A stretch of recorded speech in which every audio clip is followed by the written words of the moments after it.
Аз съм едно българско момиче в тинейджърска възраст.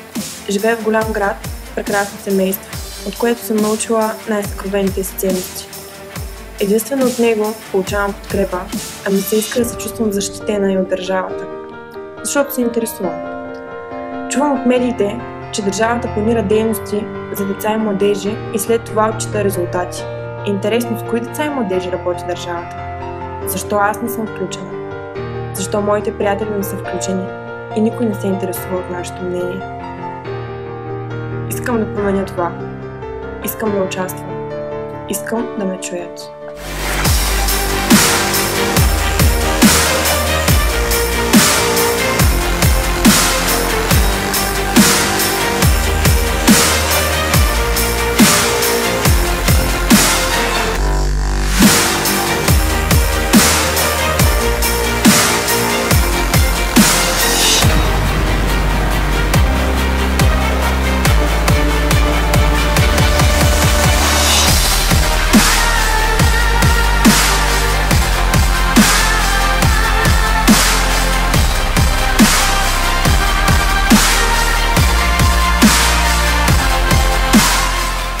Бъди активен! Имаш право на глас! Участвай смело! Ти си важен! Участвай в промяната на своето бъдеще!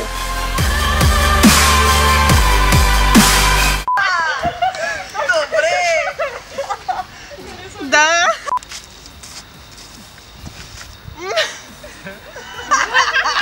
Селфи! Айде, штракал! Ага! Добре. Видях. Няма как. Не. Това няма да има нужда от повторението. Си добри. Оп, буквичката. Айде бе! Здрави! Орбе! Учиш я! Бъди активен! Имаш право на глас! Ляза, видиш ли то? Я стани от първи път. Орбе! Учиш я! Айде, матка! Айде! Участвай смело! Ти си важен! Участвай в промяната!